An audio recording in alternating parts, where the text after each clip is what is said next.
12 de março de 2026. Guarda bem essa data. Foi um dia que entrou para a história dos mercados. Um dia de volatilidade absurda, de pânico e de decisões que valiam bilhões. Mas, afinal, o que causou essa tempestade perfeita? A gente vai montar esse quebra-cabeça agora, peça por peça. E a faísca que acendeu tudo foi essa frase aqui. Uma declaração que não veio de um analista, mas do comando militar do Irã. Foi basicamente um aviso, quase uma ameaça, que funcionou como um fósforo num barril de pólvora e colocou o mercado global inteiro na beira de um ataque de nervos. Ok, vamos mergulhar nisso. Para entender essa reação toda, a gente precisa voltar um pouco. Esse caos não brotou do nada, né? Ele nasceu num dos pontos mais sensíveis da geopolítica mundial, uma crise militar no Estreito de Hormuz. O que aconteceu foi uma escalada na tensão entre Estados Unidos e Irã. Navios comerciais foram atacados e o Iraque, que é um produtor gigante de petróleo, simplesmente suspendeu as operações. Na prática, a principal artéria do petróleo mundial foi fechada. Simplesmente parou. E isso não é um probleminha de logística, isso é um ataque direto na estabilidade da economia global. O resultado? Imediato, brutal. O preço do petróleo Brent disparou, chegou a romper aquela barreira psicológica dos $100 o barril para depois dar uma leve recuada. Mas o estrago já estava feito. Cada dólar que sobe aqui vira um efeito cascata em toda a cadeia produtiva do planeta. E agora, olha só a dimensão do impacto em apenas um mês. Os números são assustadores, não são? O Brent subindo quase 45%, o WTI mais de 46%. E olha a gasolina, mais de 50% de alta. Isso é um choque de custo devastador, tanto para as empresas quanto para o nosso bolso. Aí, numa tentativa de apagar o incêndio, as potências mundiais fizeram algo histórico. A Agência Internacional de Energia coordenou a liberação de 400 milhões de barris das reservas estratégicas. Foi a maior intervenção da história, sabe?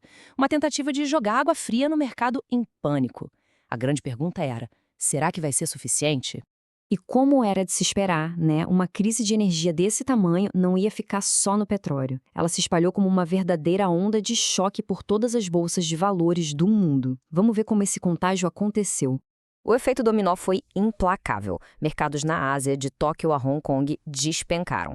A Europa abriu seguindo o mesmo caminho, de aversão total ao risco. O grande pavor no mercado era que essa alta do petróleo jogasse no lixo todo o esforço dos bancos centrais para controlar a inflação. O contágio foi tão forte que nem as empresas de tecnologia escaparam, com ações como a Bilibili caindo mais de 11%. Essa onda de choque, claro, joga uma bomba no colo dos governos e bancos centrais do mundo todo. Criou-se um dilema gigantesco sem nenhuma resposta fácil à vista.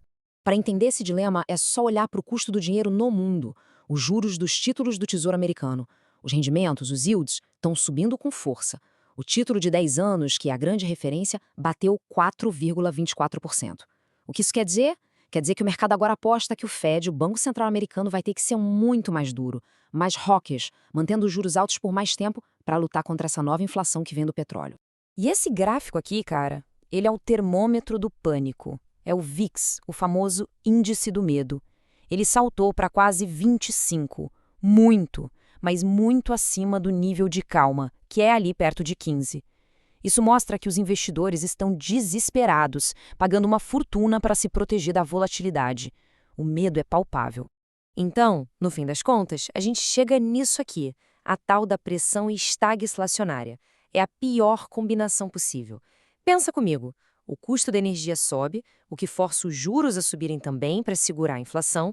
Essa pressão dupla simplesmente sufoca o crescimento econômico. É o pior cenário que uma economia pode enfrentar. Ok, agora vamos trazer essa história toda para a nossa realidade. Como é que o Brasil entra nesse furacão? Pois é, o país se encontrava numa posição especialmente delicada, bem no olho do furacão. Esse slide resume tudo perfeitamente. O Brasil estava sendo espremido, sabe? De um lado, a pancada que vinha de fora. Petróleo caro, juros americanos subindo e investidor global fugindo do risco. E do outro lado, os nossos próprios problemas aqui dentro. Uma inflação que não cede, a questão fiscal sempre delicada e a incerteza de um ano de eleição polarizada. É a receita completa da tempestade perfeita. E aqui estão os sinais vitais da economia brasileira nesse dia crítico. A gente tinha uma Selic em 15%, dívida pública batendo quase 80% do PIB e o dólar já operando acima de 5,15. E para colocar mais lenha na fogueira, a expectativa para a inflação de fevereiro já era de uma alta de 0,65%. É um cenário extremamente desafiador. E como se tudo isso já não fosse o suficiente, ainda tinha a cereja do bolo. Ou melhor, a pimenta. Às 9 da manhã, o IBGE ia soltar o dado da inflação de fevereiro. Esse número, sozinho, tinha o poder de digitar o rumo do mercado brasileiro para o resto do dia. A atenção era máxima. Beleza, cenário de caos total montado. E aí a pergunta é, como é que se opera num dia desses? Como o profissional de mercado navega por essas águas turbulentas? Vamos dar uma olhada no que seria o mapa de guerra de um trader.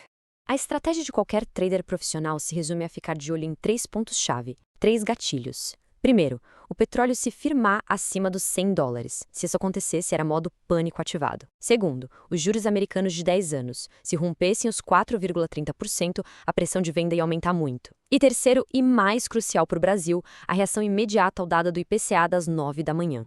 E no fim do dia, tudo isso se resume a números na tela. Há linhas de batalha muito claras. Para quem opera na Bolsa Brasileira, no mini-índice, por exemplo, a grande defesa dos compradores estava nos 183.700 pontos. No mini-dólar, o suporte-chave era 5.163. Se perdesse esses níveis, a venda poderia acelerar com força. São esses pontos que definem o jogo. Ou seja, num dia como esse, a única certeza é a incerteza. Não adianta tentar ser o herói que adivinha para onde o mercado vai. O que separa quem sobrevive para lutar no dia seguinte de quem quebra é a disciplina. É seguir a técnica e gerenciar o risco de forma rigorosa. E a gente termina com essa pergunta que eu acho que resume bem o espírito da coisa. Num dia de caos total, com o mercado se movendo de forma violenta e imprevisível, qual deve ser a prioridade?